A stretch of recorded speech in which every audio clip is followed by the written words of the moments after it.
드려 예배할지니라. 하나님 아버지, 시간 하나님 앞에 예배드리며 나아갑니다. 함께 해주시고 예배 받아 주시옵소서. 예수님 이름으로 기도드립니다. 아멘. 한 주간의 삶을 돌아보면서 죄의 고백을 드리는 시간 가지겠습니다.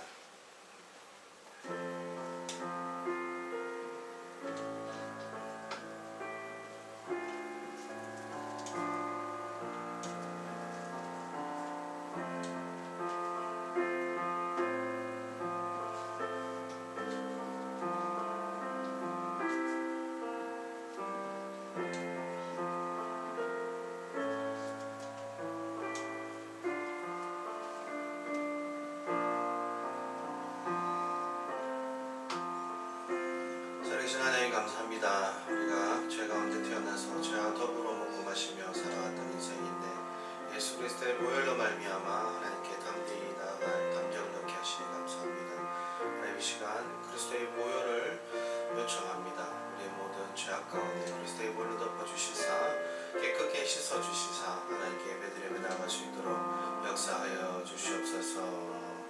예수님 이름으로 기도드립니다.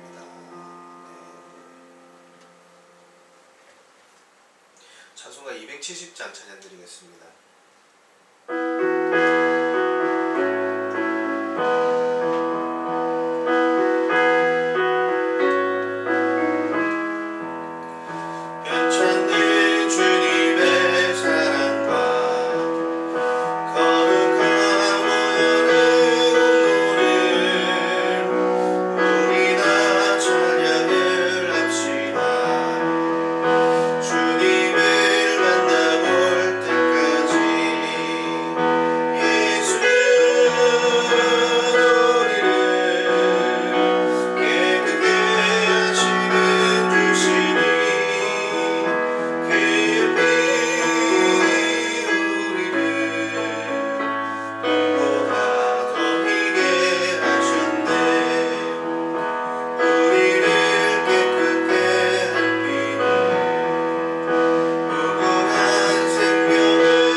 교동문 43번 교독하시겠습니다.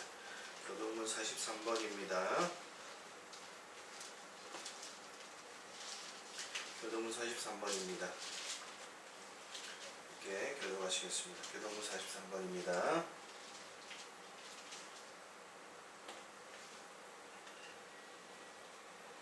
저부터 읽겠습니다. 여호와께서 다스리시니 만민이 떨 것이요 여호와께서 그룹 사이에 좌정하시니 땅이 흔들릴 것이로다. 시온에 계시는 여호와는 위대하시고 모든 민족보다 높으시도다. 주의 크고 두려운 이름을 찬송할지니 그는 거룩하심이로다. 능력 있는 왕은 정의를 사랑하느니라. 주께서 정의를 견고하게 세우시고 주께서 야곱에게 정의와 공의를 행하시나이다. 너희는 여호와 우리 하나님을 높여 그의 발등상 앞에 경배할지어다.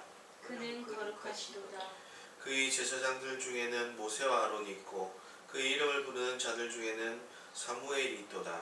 그들이 여호와께 간구하며 응답하셨도다. 여호와께서 구름 기둥 가운데서 그들에게 말씀하시니 그가 그들에게 주신 증거와 율례를 지켰도다. 여호와 우리 하나님이여 주께서는 그들에게 응답하셨고 그들의 행한 대로 갚기는 하셨으나 그들을 용서하신 하나님이시니라.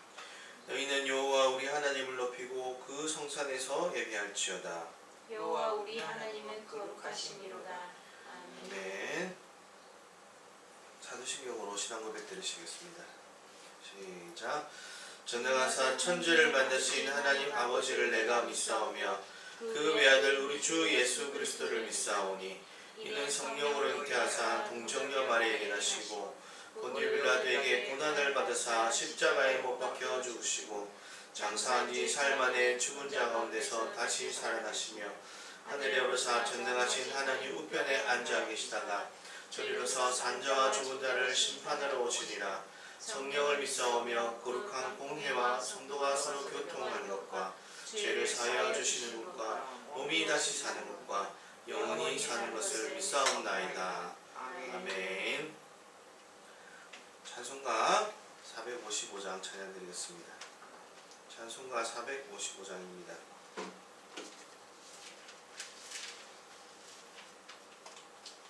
찬송가 455장입니다.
나로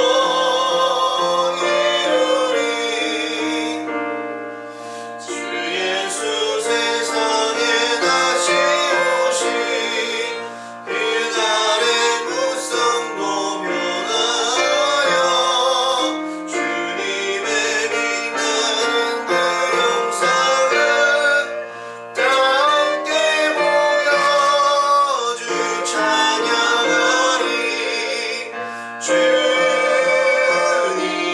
말을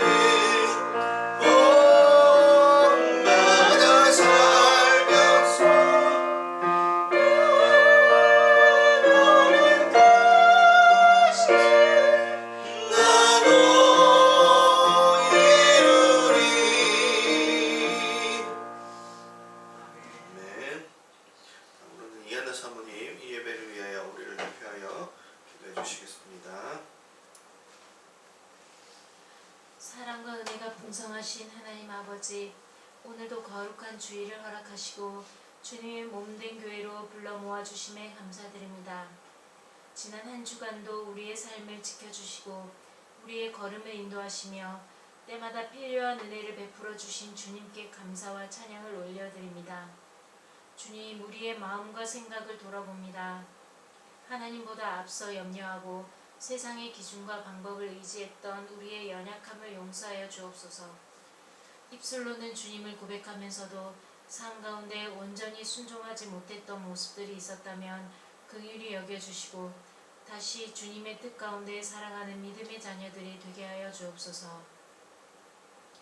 무더운 계절 가운데 변함없이 함께 하시는 하나님, 육신이 지치기 쉬운 계절이지만 우리의 영혼은 더욱 새 힘을 얻고 주님 안에서 강건하게 하여 주옵소서. 무더위를 지혜롭게 잘 이겨내게 하시고 모든 성도님들의 건강을 지켜주시며 가정과 일터마다 평안과 보호하심의 은혜를 더하여 주옵소서. 또한 여러가지 사정으로 예배의 자리를 떠나 있는 성도님들도 기억하여 주시고 어디에 있든지 주께서 함께 하시며 동행하여 주옵소서. 그들의 발걸음을 지켜주시고 삶의 자리에서도 하나님의 보호하심과 인도하심을 경험하게 하여 주옵소서. 우리 모든 성도님들이 일상 속에서 성령 하나님을 깊이 만나게 하시고 성령으로 충만하여 기쁨과 감사가 넘치는 삶을 살아가게 하여 주옵소서. 말씀 가운데 새 힘을 얻고 기도 가운데 하나님의 뜻을 깨달으며 작은 삶의 자리에서도 복음의 향기를 나타내는 성도들이 되게 하여 주옵소서. 주님, 우리가 살아가는 이 나라와 세계를 주님의 손에 올려드립니다. 혼란한 세계 정세 가운데 하나님의 공의와 평화가 임하게 하시고 열방 가운데 전쟁과 갈등이 그치며 주님의 뜻이 이루어지게 하여 주옵소서. 대한민국을 긍휼히 여겨주시고 이 땅 가운데 복음의 문이 더욱 활짝 열리게 하시며 복음 통일의 은혜를 허락하여 주옵소서. 교회마다 다시 기도의 불이 타오르게 하시고 세상의 빛과 소금의 사명을 온전히 감당하는 교회들이 되게 하여 주옵소서. 땅끝까지 복음이 전파되기를 원합니다. 각자의 자리에서 복음을 위해 애쓰는 선교사님들을 기억하여 주시고 그들의 수고와 눈물이 헛되지 않게 하시며 필요한 힘과 은혜를 날마다 공급하여 주옵소서. 닫힌 문이 열리고 복음이 필요한 곳마다 주님의 사랑이 전해지게 하여 주옵소서.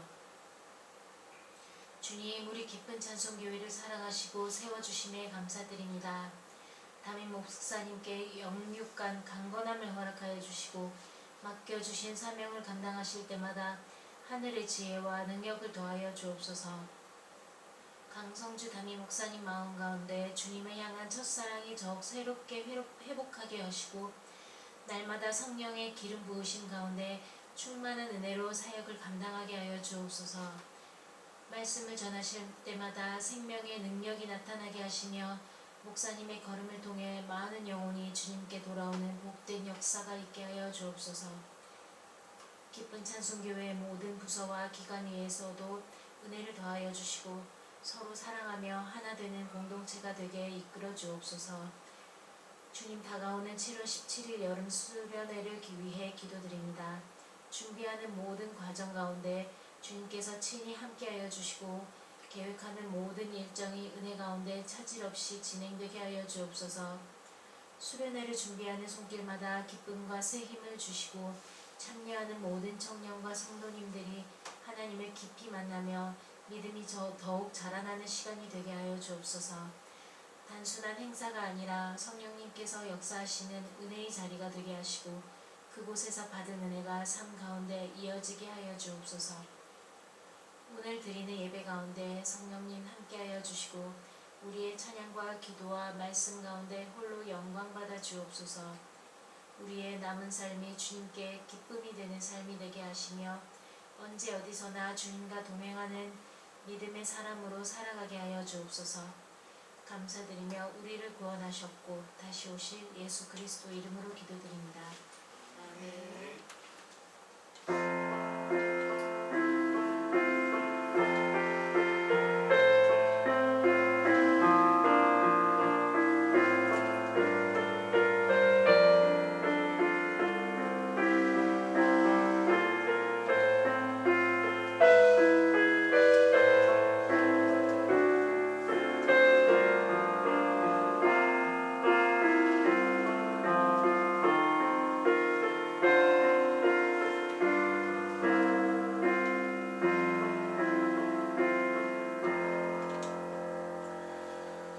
하나님 말씀 함께 읽겠습니다. 에베소서 5장 15절에서 21절 말씀입니다. 신약성경 에베소서 5장 15절에서 21절 말씀입니다.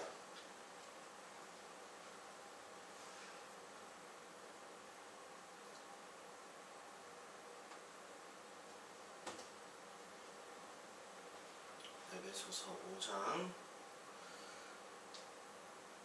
15절에서 21절 말씀, 신약성경 315페이지.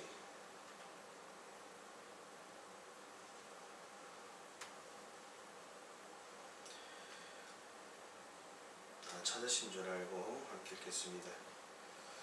시작. 그런즉 너희가 어떻게 행할지를 자세히 주의하여 지혜 없는 자같이 하지 말고 오직 지혜 있는 자같이 하여 세월을 아끼라. 때가 악하니라. 그러므로 어리석은 자가 되지 말고 오직 주의 뜻이 무엇인가 이해하라. 술 취하지 말라. 이는 방탕한 것이니 오직 성령으로 충만함을 받으라. 시와 찬송과 신령한 노래들로 서로 화답하며 너희의 마음으로 주께 노래하며 찬송하며 범사의 우리 주 예수 그리스도의 이름으로 항상 아버지 하나님께 감사하며 그리스도를 경외함으로 피차 복종하라. 아멘. 다음으로는 찬양대 득송해 주시겠습니다.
제가 참 좋아했던 찬양인데 오늘 특성을 해주시니 감사합니다.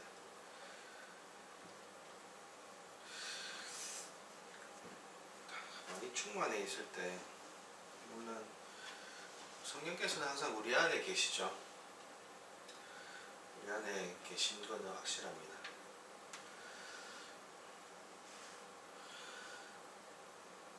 우리가 존재적으로 학교에 입학을 하면 학생이 되듯이 예수를 영접하며 예수 그리스도의 믿음 안에서 하나님의 자녀가 되죠. 존재적으로 변화는 됐습니다. 근데 우리가 잊고 살 때가 있어요.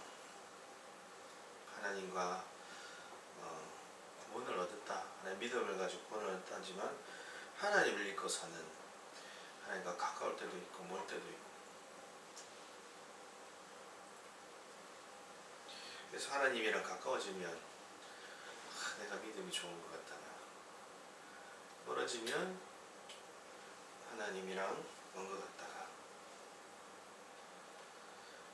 그렇게 느껴질 때가 있습니다.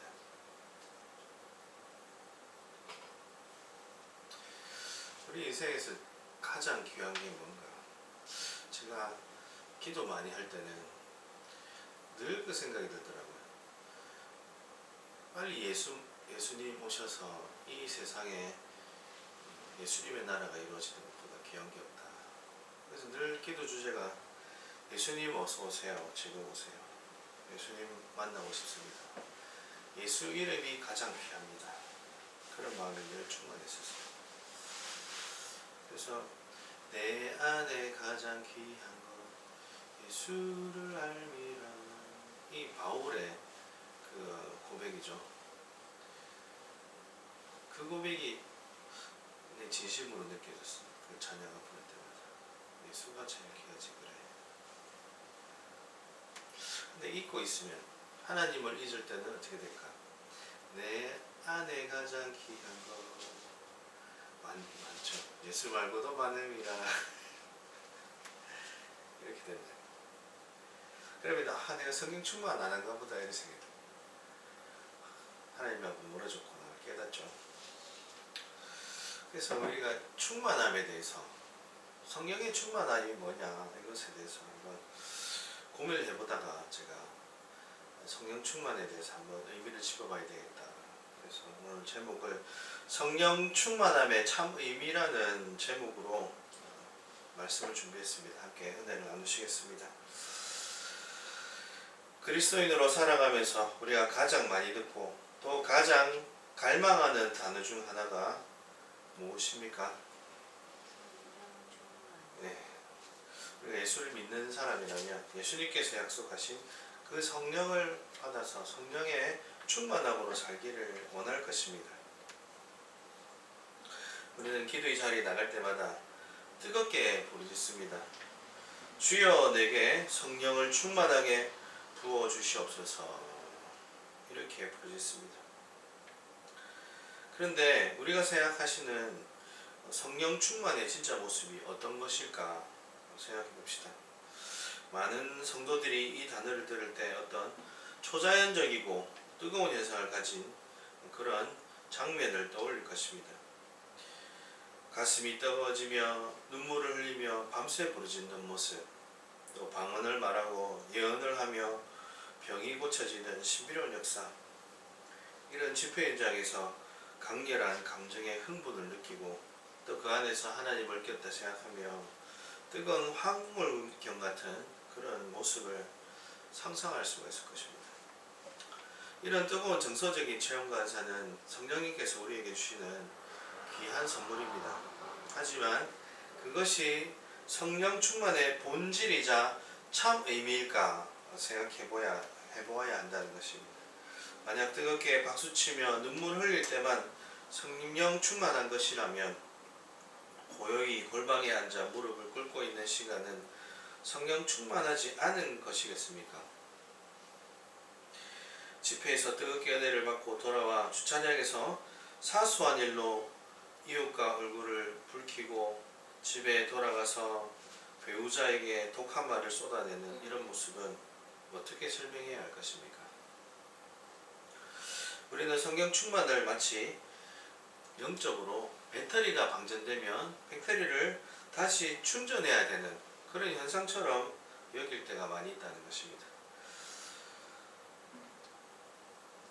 배터리가 방전되면 충전기에 꽂아서 새로 채우듯이 주일에 교회에 와서 뜨거운 찬양과 기도로 충만을 충전받고 세상에 나가서 세상의 유혹 속에서 조금씩 방전되다가 다시 주일에 와서 채워넣는 반복적인 물질적인 축적 과정처럼 생각하는 그런 마음들이 있을 수 있습니다. 즉 내가 성령이라는 강력한 에너지를 소유하고 또 지배하여서 내 삶의 문제를 해결하려는 도구로 성령님을 바라보는 오해라는 것입니다. 그러나 사도 바울이 오늘 본문을 통해서 우리에게 제시하는 성령 충만의 참 의미는 우리의 고정관념을 깨뜨려버리는 말씀을 주고 있습니다. 오늘 본문 말씀 18절은 이렇게 선포합니다. 술 취하지 말라. 이는 방탕한 것이니 오직 성령으로 충만함을 받으라. 이렇게 말합니다. 바울은 술 취함과 성령 충만을 대조하여서 우리에게 성령 충만의 진짜 원리를 설명하고 있는 것입니다. 오늘 이 말씀을 통해서 오랫동안 왜곡되어 있던 영적인 패러다임을 교정하고 내면의 깊은 상처가 치유되며 날마다 내 영혼에 은혜의 생수가 흐르게 하는 진짜 성령 충만의 자리로 나아가는 복된 시간 되시기를 간절히 축원합니다. 본론으로 들어가서 성령 충만의 본질이 무엇이냐 그것에 대해서 살펴보겠습니다. 성령 충만의 본질이 무엇인가 첫 번째로 살펴보도록 하겠습니다. 그것은 내가 소유하는 힘이 아니라 나를 지배하시는 하나님의 인격이시다는 것입니다. 성령 충만의 본질은 내가 소유하는 힘이 아니라 나를 지배하시는 하나님의 인격이시다라는 것입니다.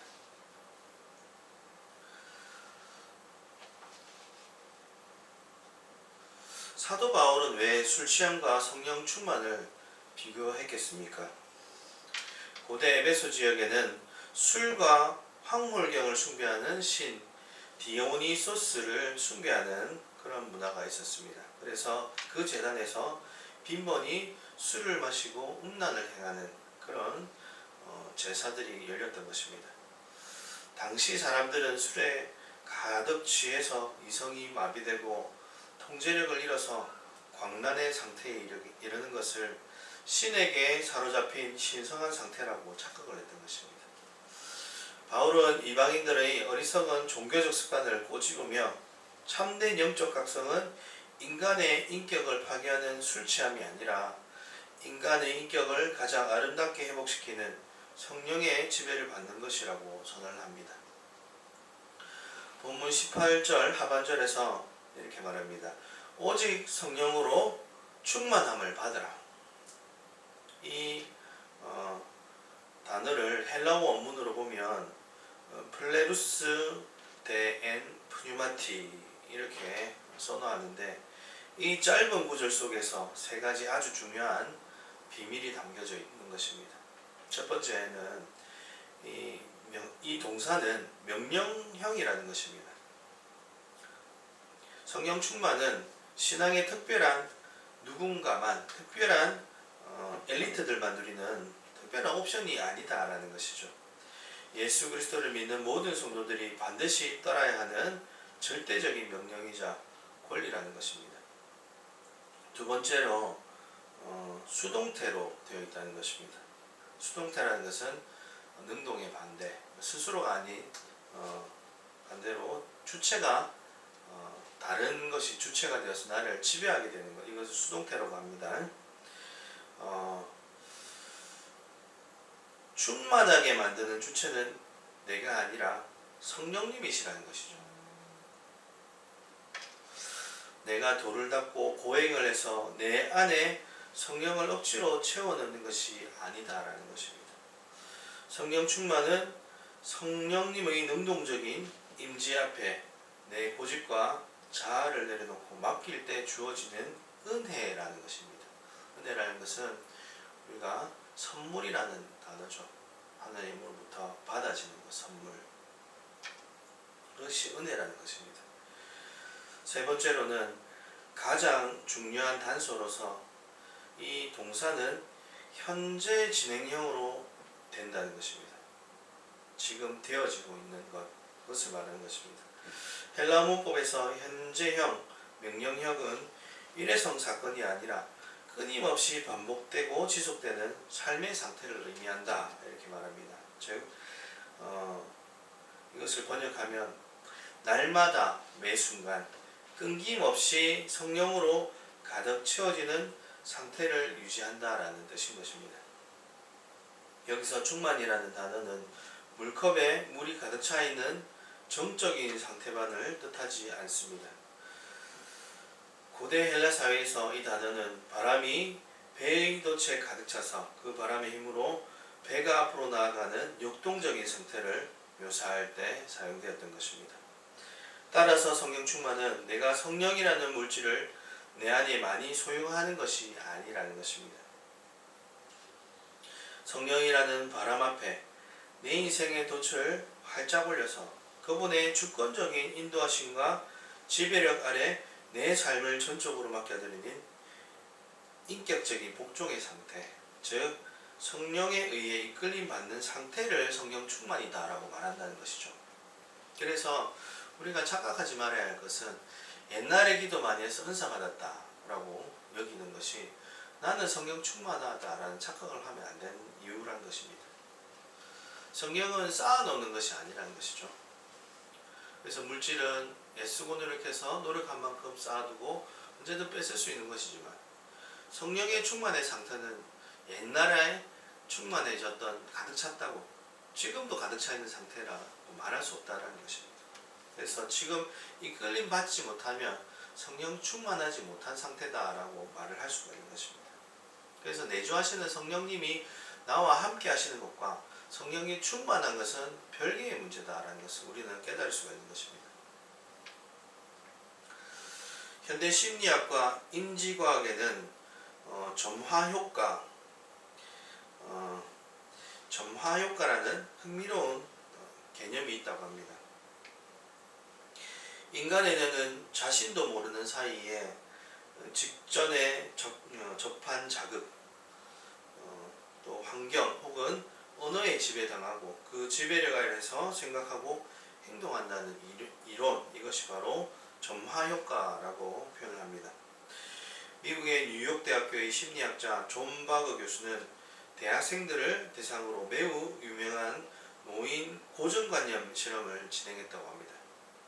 학생들에게 단어 카드를 주어서 문장을 완성하게 했는데 한 집단에게는 회색, 주름, 은퇴, 오래된, 늙은과 같이 노인을 연상시킬 수 있는 단어들을 은연중에 노출시켰다고 합니다.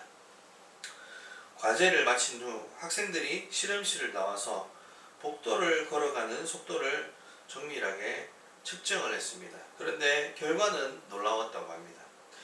노인과 관련된 단어를 조용히 읽고 완성했던 학생들은 일반적인 단어들을 다루었던 학생들에 비해 복도를 걷는 걸음 속도가 확연하게 느려졌다는 것입니다. 단어가 그들의 무의식에 스며들어서 신체의 물리적 속도까지 지배해버렸다라는 연구 결과를 발표했다는 것입니다. 우리는 우리가 무엇을 마음에 열어두고 무엇에 사로잡혀 있느냐에 따라 철저히 지배당하는 연약한 존재다라는 것을 보여주는 연구인 것이죠. 돈의 생각에 점화되어 있으면 모든 것이 돈의 가치로 평가되는 돈이 충만한 삶을 살게 될 것입니다. 미움과 상처에 점화되어 있으면 매사에 삐딱하게 또 거칠게 판단하는 상처 충만한 삶을 살 수밖에 없는 것입니다.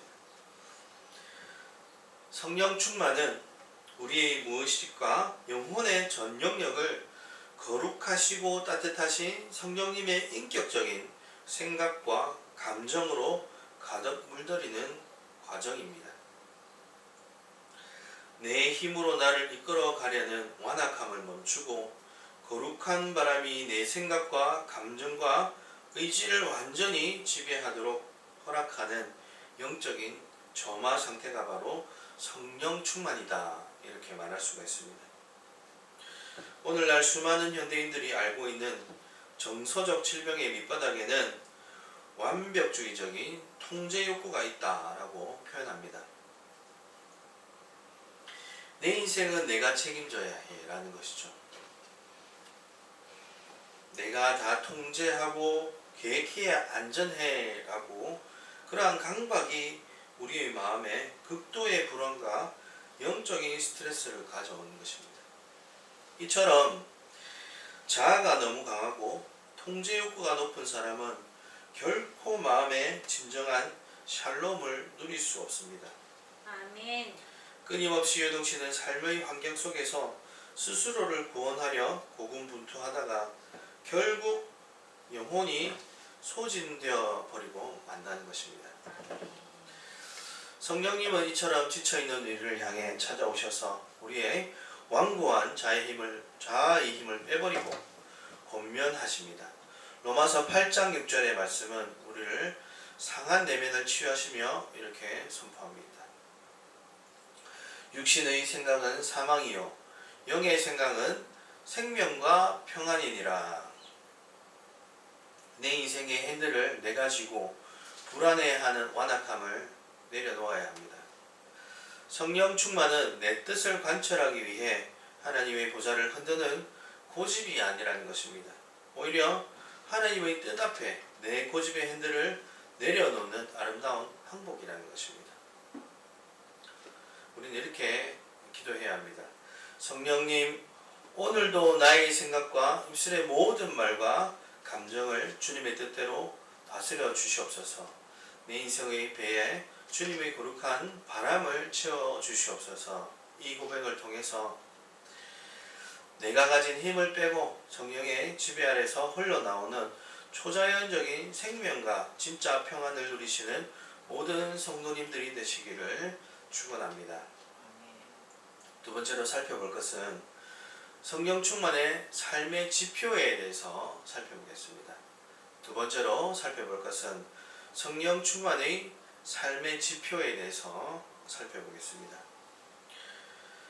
성령 충만의 삶의 지표는 무엇인가? 그것은 홀로 누리는 은사가 아니라 더불어 맺는 열매다라는 것입니다. 성령 충만의 삶의 지표는 무엇인가? 그것은 홀로 누리는 은사가 아니다. 그것은 더불어 맺는 열매다라는 것입니다. 성령으로 충만해진 삶의 구체적인 증거는 어떻게 나타나겠습니까? 바울은 성령 충만하라는 명령을 내린 직후 그것이 가져오는 아주 실제적인 열매들을 본문 19절과 20절을 통해서 나열합니다. 제가 읽어보겠습니다. 시와 찬송과 신령한 노래들로 서로 화답하며 너희의 마음으로 주께 노래하며 찬송하며 범사의 우리 주 예수 그리스도의 이름으로 항상 아버지 하나님께 감사하며. 우리는 흔히 성령 충만하면 홀로 방언기도를 유창하게 하거나 산속에서 돌을 닦듯 경건해지는 고독한 영생을 생각합니다. 그러나 사도 바울이 묘사하는 성령 충만의 첫 번째 지표는 놀랍게도 교회 공동체 안에서 더불어 부르는 기쁨의 찬양과 서로를 향한 따뜻한 화답임을 말합니다. 여기서 서로 화답하며에 해당하는 헬라어 랄룬테스 헤아우토이스라는 단어는 서로 마음을 주고받으며 대화하고 격려하는 공동체적인 관계를 말하고 있는 것입니다. 고린도 교회는 신비롭고 화려한 은혜가 넘쳤던 교회였습니다. 방언하는 사람, 예언하는 사람, 병을 고치는 사람들이 가득했습니다. 만약 은사의 많고 적음이 성령 충만의 기준이라면 고린도 교회는 역사상 가장 성령 충만한 교회였을 것입니다. 하지만 고린도 교회는 바울로부터 너희는 여전히 육신에 속하여 시기와 분쟁 가운데 있다는 뼈아픈 책망을 들었습니다. 왜 그렇습니까? 그들에게는 은사는 있었지만 인격의 성숙과 관계의 회복이라는 성령의 진짜 열매가 없었기 때문이었습니다. 오직 성령의 충만의 진짜 헬라어적 의미는 그 열매 가운데 있다라고 명시되어 있습니다. 갈라디아서 5장 22절과 23절에서 말합니다. 오직 성령의 열매는 사랑과 희락과 화평과 오래 참음과 자비와 양성과 충성과 온유와 절제니. 여기서 주목해야 할 단어가 있습니다. 그 단어는 열매라는 단어인데 여기서 이 열매는이라는 단어는 복수형으로 쓰이지 않았다는 것이죠. 프루트, S가 빠지네요. 프루트. 열매들이 아니라 열매다라고 말하고 있는 것입니다. 단수형인 열매라는 사실입니다. 9가지 성품은 따로따로 떨어져 있는 개별적인 은사가 아니다라고 방금의 이 말씀은 선언하는 것이죠. 마치 한 알의 오렌지를 까면 그 안에 여러 개의 알맹이가 함께 뭉쳐져 있는 것과 같습니다. 성령의 지배를 받는 한 사람의 인격 속에서 유기적으로 조화롭게 피어나는 예수 그리스도의 성품 자체를 의미한다는 것입니다. 그래서 성령의 열매를 말할 때 사랑의 열매가 있고 희락의 열매가 있고 화평의 열매가 있고 오래 참매의 열매가 있고 이렇게 따로따로 구분해서 열매를 맺었다고 표현하지 않는다는 것입니다. 열매를 맺었다는 것은 모든 것이 다 나타난다는 것이죠. 사랑과 희락과 화평과 오래 참음과 자비와 양성과 충성 이런 모든 것이 다 나타나야 된다는 것입니다. 온유와 절제까지. 그래서 우리가 어느 하나에만 나는 이것이 자신이 있어 라고 말하는 것은 스스로에게 속임을 이루고 있는 것일 수 있습니다. 나는 사랑과 희락과 화평은 있는데 오래 못 참아. 또 충성이 없어. 이렇게 말할 수 없다는 것이죠.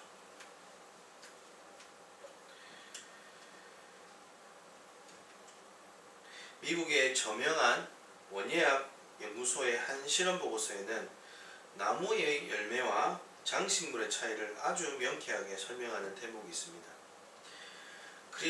크리스마스 시즌이 되면 많은 가정이 인조 소나무에 화려한 금방울, 오색 전구, 인조 사과와 반짝이는 장식품들을 정성스럽게 매달아 놓습니다. 멀리서 보면 그 소나무는 참 화려하고 생명력 있어 보입니다. 수많은 장식품들이 밤하늘을 수놓으며 지나가는 이들을 탄성을 지르게 만듭니다. 그렇지만 그 나무는 살아있는 나무가 아닙니다. 장식품들은 나무의 내부에 세포를 통해 자라난 열매가 아니라서 내부에서 철사로 꽁꽁 묶여서 인위적으로 묶어두어야만 하는 것입니다. 겨울 바람이 세차게 불고 시간이 지나면 그 장식물들은 퇴색되고 마는 것이죠. 그것은 나무와 아무런 생명적인 관계가 없습니다. 반면에 척박한 땅에 심겨진 작은 나무는 화려한 전구도 없고 요란한 금방울도 달지 않았습니다. 그러나 겨우내 눈보라를 견디며 땅속 깊은 곳에 뿌리를 내립니다. 그리고 수분과 영양분을 빨아들이는 것입니다. 그리하여서 봄이 오게 되면 싹이 트고 여름에 뜨거운 태양볕 아래서 묵묵히 자양분을 키우면서 가을에는 마침내 탐스럽고 붉은 열매를 맺는 것입니다. 이 열매는 겉에서 인위적으로 얻어놓은 장식품이 아니라 나무 내부에 살아있는 생명의 본질이 밖으로 밀려나온 결과물이다라는 것입니다. 성령의 은사가 크리스마스 트리 화려한 장식품과 같으면 성령의 열매는 나무 내부에서 올라오는 생명의 고유한 결실이다. 이렇게 표현할 수도 있는 것입니다. 거룩한 생명이 자라나서 내 언어, 내 표정, 내 인격을 가득 채워서 마침내 밖으로 맺어지는 성품의 도출이라는 것입니다. 우리는 은사를 찾습니다. 그 카리스마틱, 그것을 구합니다. 그래서 그 능력을 한꺼번에 받아서 내가 능력 좀 발휘하고자 그렇게 생각을 하는 것입니다. 왜냐하면 그것이 훨씬 수월하게 느껴지기 때문이죠. 그러나 성령의 열매를 맺어라. 사도 바울은 단호하게 하는 것입니다. 성령의 충만을 받으라. 그것은 열매를 맺는 것이다. 이렇게 분명하게 선언합니다. 오늘날 수많은 현대 기독교인들이 영적인 겉모습, 그러한 경건의 모양은 화려하게 장식하고 싶어 합니다. 그렇지만 내면은 썩어 들어가는 깊은 정서적인 괴리감을 경험하곤 합니다.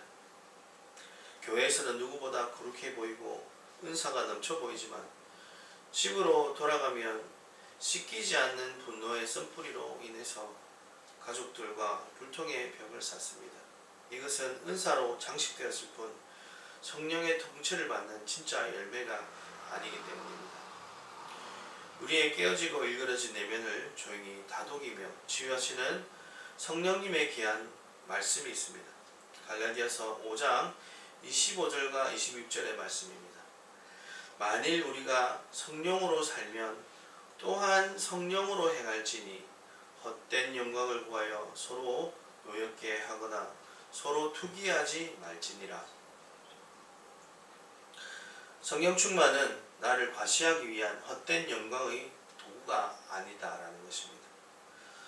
내가 방언을 몇 시간 하고 기도를 얼마나 뜨겁게 하느냐보다 더 중요한 성령 충만의 정직한 평가는 내 곁에 있는 가장 가까운 이웃, 즉 나의 아내와 남편, 또 나의 자녀들이 나를 보고 예수 그리스도의 향기를 맡고 있는가에 달려있다는 것입니다.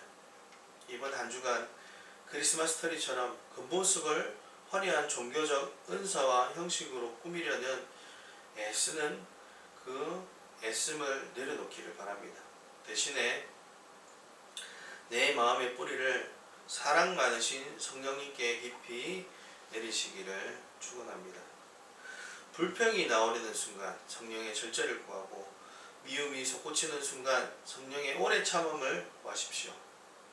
내 인격의 샘에서 맑은 그리스도의 성품이 흘러나와서 만나는 모든 이들에게 따뜻한 치유와 샬롬을 유통시키는 진정한 성령 충만의 자녀들이 되시기를 축원합니다. 세 번째로 살펴볼 것은 성령 충만의 실천적인 모습에 대해서 살펴보겠습니다. 성령 충만의 실천적인 모습에 대해서 살펴보겠습니다. 성령 충만의 실천적인 모습이 무엇이냐? 그것은 군림하는 권세가 아니라 피차 복종하는 겸손이라는 것입니다. 성령 충만의 실천적인 모습은 무엇이냐? 군림하는 권세가 아니라 피차 복종하는 겸손의 모습이다라는 것입니다. 이제 사도 바울은 성령 충만이라는 위대한 영적 산맥의 가장 높은 정상으로 우리를 인도합니다. 그것은 종교적인 황홀함도 아니고 위대한 사역의 성공도 아닙니다. 오늘 본문 21절 말씀을 한번 살펴보겠습니다. 그리스도를 경외함으로 피차 복종하라. 헬라 원어적 맥락에서 이 21절에 피차 복종하라는 에베소서 5장의 전체 구조상 매우 중요한 다리의 역할과 같습니다. 18절에 성령으로 충만함을 받으라에 연결된 마지막 결론이자 이후 22절부터 등장하는 아내와 남편, 자녀와 부모, 종과 상전의 관계 속에서 구체적으로 행해야 할 기독교적 윤리의 핵심 강령입니다. 여기서 복종하다에 해당하는 헬라어 히포타소라는 단어는 군대의 용어에서 유래했다라고 말합니다. 아래라는 뜻의 휘포는 정렬되어 있다. 아래에서 정렬되어 있다. 아래에 있다. 이런 말입니다. 그것과 타소라는 단어가 합쳐진 것입니다.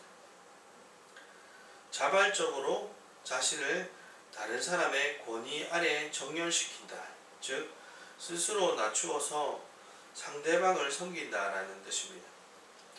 바울이 이 편지를 쓰던 고대 로마 사회는 철저한 신분 사회였습니다. 가부장적 위기의 사회였던 것입니다. 강자가 약자를 지배하고 또 남편이 아내를 소유물로 여겼습니다.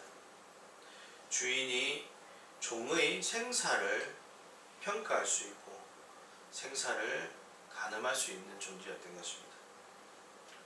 그렇게 그 권력을 쥐고 군림하는 것이 당연한 질서였던 그 사회가 바로 로마 사회였던 것입니다. 그런 세상 속에서 바울은 성령 충만의 최고의 열매로 제시한 것이 무엇입니까? 서로가 서로에게 무릎을 꿇고 스스로 낮춰 복종하는 피차 복종을 선포하였던 것입니다. 이것은 당시 로마 제국의 근간을 흔드는 파격적이고 혁명적인 선언이었던 것입니다. 예수 그리스도께서는 하나님이시고 신이시지만 우리 인간에게 내려오셔서 인간을 섬기셨던 것입니다.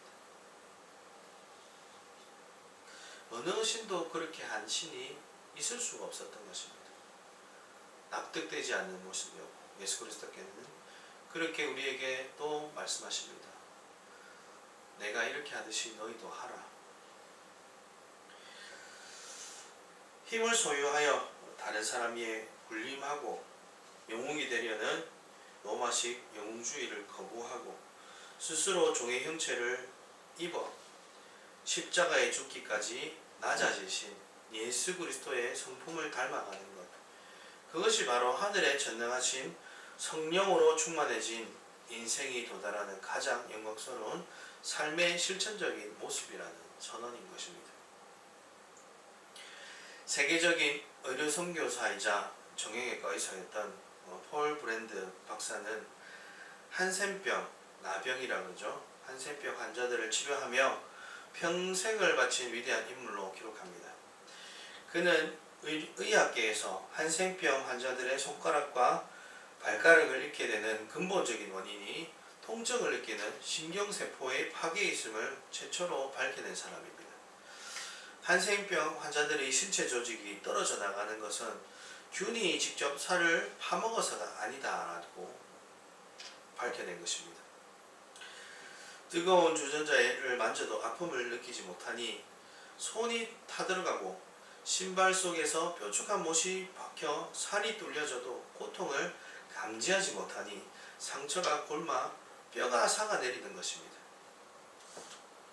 고통을 느끼지 못하는 결핍이 온몸에 파괴를 가져왔다는 것입니다.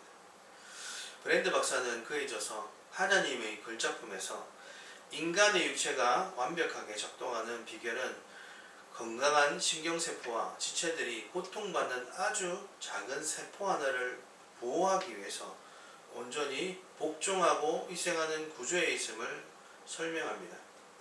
발가락 끝에 아주 작은 가시 하나가 박히면 뇌는 즉시 온 신경을 발가락에 집중합니다. 눈은 가시를 찾기 위해서 초점을 맞추고 손가락은 조심스럽게 가시를 빼내려 움직입니다. 가시가 박힌 것은 아주 작은 부분이지만 온몸에 건이 있고 건강한 기관들이 그 아픔을 함께 나누기 위해 기꺼이 자신들의 편리와 자유를 제한하고 그 보잘것없는 부위에 복장하고 헌신하는 것입니다. 이것이 인체라는 신비로운 유기체 속에 담긴 창조의 원리다라고 이 박사는 말합니다. 온전한 공동체는 강자가 약자를 누르고 힘을 자랑하는 굴림이 아니라 가장 성숙하고 강한 지체들이 약하고 고통받는 지체를 섬기기 위해 기꺼이 스스로 낮추어 피차 복종할 때 비로소 완성됩니다. 성령님은 그리스도의 몸된 교회를 이 땅에 세우시면서 모든 지체가 유기적으로 연결되어 서로를 불쌍히 여기고 피차 무릎 꿇는 거룩한 공명을 이루기를 원하십니다.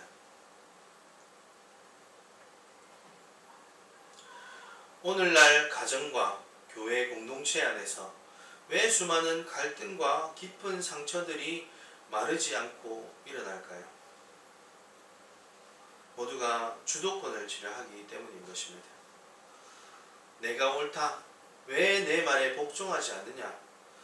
내가 집안의 가장인데, 내가 이 교회의 중직자인데 라는 자기중심적인 영적 자존심과 우월의식이 관계를 차갑게 얼어붙게 만든다는 것입니다. 상처받고 단절된 관계 속에서 신음하는 우리의 내면을 향해 사도 바울은 빌립보서 2장 3절과 5절을 통해 하나님의 마음을 치료하듯이 이렇게 말씀하십니다. 오직 겸손한 마음으로 각각 자기보다 남을 낮게 여기고 너희 안에 이 마음을 품으라. 곧 예수 그리스도의 마음이니. 이렇게 말합니다. 성령이 충만하다는 것의 진짜 정의는 내 안에 예수의 마음이 충만해지는 것이라는 것입니다. 예수님은 창조주의 권세를 가지고 이 땅에 오셨지만 제자들의 발을 씻기셨습니다. 십자가 위에 기꺼이 자신을 못 박아 죄인인 우리를 향해 생명을 내어주시기까지 복종하셨다는 것입니다. 가장 성령 충만한 사람은 목소리가 크거나 기도의 응답을 많이 자랑하는 사람이 아닙니다. 자존심이 상하고 무시당하는 억울한 순간에도 십자가 예수의 얼굴을 바라보며 허리를 굽혀 먼저 배우자의 발을 씻겨줄 수 있는 부드러운 마음을 가진 소유자인 것입니다. 자녀의 연약함을 보며 또 분노를 쏟기보다 묵묵히 무릎 꿇고 눈물로 그 아픔을 안아주는 부모, 또 교회 안에서 아무도 알아주지 않는 구석진 자리에 앉아서 땀을 흘리며 굳은 일을 기쁨으로 감당하는 헌신자, 또 연약한 자를 위해서 기꺼이 자신의 삶을 들여서 헌신할 수 있는 섬김의 모습, 이런 것이 그리스도의 온유하고 낮아지는 경외의 마음이 흘러넘치는 모습이다 라는 것입니다. 마귀가 세워놓은 모든 미움과 분열의 담벼락이 무너지고 참된 천국의 회복이 임하게 되는 것, 바로 이러한 모습 때문인 것입니다. 말씀의 결론을 맺겠습니다. 우리는 사도 바울의 에베소서 말씀을 통해서 그동안 우리가 왜곡하여 이해해왔던 성령 충만의 진짜 아름다운 민낯을 직시해 보았습니다. 성령 충만은 일시적으로 감정을 흥분시켜 나를 드러내려는 신비주의적인 소유물이 아닌 것입니다. 내 인생의 모든 통제권을 주님께 내어드리고 그분의 주권적 인도하심 앞에 내 자아의 닻을 올리는 전적인 인격의 복종입니다. 또 성령 충만은 나 혼자 잘나고 신령해지는 외로운 도닦기가 아닙니다. 내 가장 가까운 삶의 자리에서 예수의 성품을 탐스럽게 열매 맺게 되는, 그리하여서 이웃을 따뜻하게 안아주는 그리스도의 인격의 풍성한 열매가 성령 충만이라는 것입니다. 그리고 나아가서 성령 충만은 지배하고 소리 지르며 군림하는 영웅주의가 아니라 십자가 사랑에 감격하며 기꺼이 형제자매의 발 앞에 무릎을 꿇고 허리를 굽혀 서로를 귀하게 대접하며 피차 복종하는 겸손함이라는 것입니다. 성령 충만은 단 한 번의 강력한 주사 한 방으로 끝나는 영적인 예방접종이 아닙니다. 매일 아침 눈을 뜰 때마다 내 자아의 더러운 독소를 들이쉬어 십자가 아래 내어뿜고 살아 숨쉬는 성령님의 거룩하고 따뜻한 숨결을 내 영혼 가득 들이마시는 매일의 호흡이다 라는 것입니다. 이번 한 주간 세상을 향해서 나아갈 때 내 삶의 좁은 터널 속에서 내 뜻대로 하옵소서 외치던 완악함을 멈추면 좋겠습니다. 그리고 조용히 가슴에 손을 얹고 성령님을 의지하시기 바랍니다. 성령님, 오늘도 내가 죽고 주님이 내 생각과 언어와 내 삶의 주인이 되어 주시옵소서. 내 자아를 깨뜨리시고 거룩한 주님의 성령으로 나를 가득 채워 주시옵소서. 이렇게 기도해야 할 줄 믿습니다. 이 믿음의 호흡을 통해 메마른 인생길 속에서 날마다 솟구쳐 오르는 참된 생수의 강을 경험하며 우리의 가정과 일터를 또 우리의 교회를 천국으로 바꿔가시는 존귀한 성령의 충만한 주인공들 되시기를 우리 구주 예수 그리스도의 이름으로 간절히 축원드립니다. 받은 말씀 가지고 기도하겠습니다. 성령께서는 우리와 늘 함께 하시지만 우리가 성령의 지배를 당하는 사람인가, 성령의 열매를 맺는 사람인가, 우리가 돌아보면서 하나님 충만하여 주셔서 내 삶 가운데 예수가 드러나기 원합니다. 그리하여서 내가 있는 모든 곳을 천국으로 만드는 주인공 되기 원합니다. 이렇게 함께 주여 부르시고 기도드리시겠습니다. 기도드리겠습니다. 주여, 살아계신 하나님 아버지, 오늘 우리는 오랫동안 나의 욕망과 자아를 채우기 위한 수단으로 성령을 이용하려 했던 우리의 이기적인 모습을 깨닫고 회개합니다. 하나님의 보좌를 흔들어서 내 뜻을 관철시키려 했던 내 요구를 요구하며 원고한 가운데 우리가 하나님께 요구했던 그러한 모습들 역사하여 주시옵소서. 내 인생의 모든 핸들을 십자가 앞에 다 내려놓고 오직 거룩하신 성령의 바람 안에 우리의 돛을 올리는 거룩한 행복이 우리에게 있기를 원합니다. 하나님 아버지, 우리가 주님 앞에 입술로만 항복하는 것이 아니라 우리 심령이 예수 그리스도의 성령 앞에 온전히 항복되어지기 원합니다. 주님, 경건의 모양은 화려하지만 알맹이는 없는 텅 비어있던 그러한 껍데기의 모습을 회개합니다. 주여, 우리가 껍데기를 더 채우려고 은사를 요구했습니다. 기적을 요구했습니다. 하나님의 축복을 요구했습니다. 그렇지만 우리의 열매 맺지 못한 마음 때문에 우리가 공허함을 느끼며 내 속에서 비어버린 성령의 충만함을 느끼지 못하는 하나님과 멀어져 있는 모습을 발견하고 하나님께 또 다시 회개하며 도움을 요청합니다. 주님, 이 시간 다른 것보다 우리의 중심에 예수 그리스도의 마음이 충만하기 원합니다.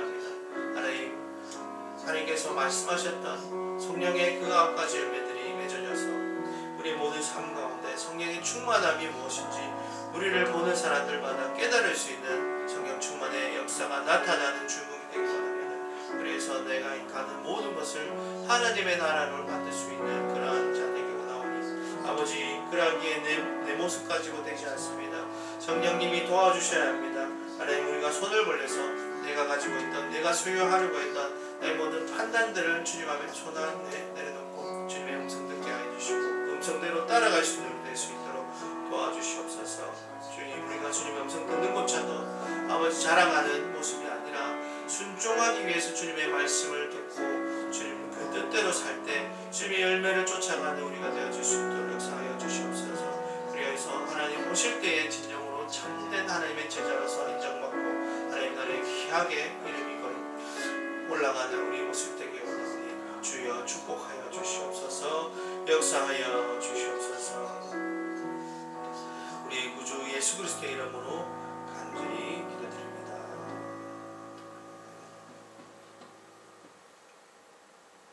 찬송가 50장 찬양 드리면서 예배하시는 예물 올려드리겠습니다.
살아계신 하나님 아버지, 감사합니다. 오늘 주일을 맞이하여서 주님께 예배드리고 또 예물을 올려드립니다. 주님께 드리는 예물이 적을지라도 하나님께서 귀하게 봐주시고 합량하여 주시옵소서. 우리 남을 삶을 살 동안 하나님께 더욱더 많은 것을 누릴 수 있는 삶이 될 수 있도록 더욱더 풍성하게 채워주시고 강건케 하여 주시옵소서. 감사드립니다. 예수님 이름으로 기도드립니다. 아멘.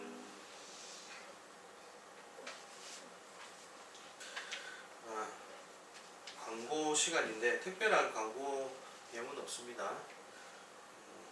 또 나중에 유튜브 채널에 한동안 그 영상을 안 올리다가 근래에 다시 올리기 시작했어요. 그래서 한 번씩 찾아서 영상을 보시고 그렇게 하면 좋겠습니다. 그리고 그 성경 듣기라고 있거든요. 성경 듣기를 제가 주기적으로 올리려고 계획을 하고 있어요. 그래서 제가 몇 장이 될지 모르지만 되는 대로 제 목소리로 녹음을 했다기보다는 어떻게 목소리를 더빙을 해서 이렇게 녹음을 한 거죠. 녹음을 해서 성경 듣기를 제 목소리를 가지고 성경을 들을 수 있어요. 그래서 지금 창세기 1장 했고 2장까지 했습니다. 요한계시록까지 완성할 수 있도록 제 목표는 그겁니다. 이것이 나의 사역이다 생각하면서 이렇게 성경 한 권을 목소리로 다 읽어보자 이런 마음을 갖고 있는데 완성할 수 있게끔 힘을 모아주시기를 기도해 주시기를 원합니다. 또 수련회를 계획하는데 그 가운데도 은혜가 있기를 하나님 인도하심이 있기를 꼭 기도해 주시기 바랍니다. 여기까지 광고하고 찬송가 1절 찬양 드리고 축도하고 예배를 마치겠습니다.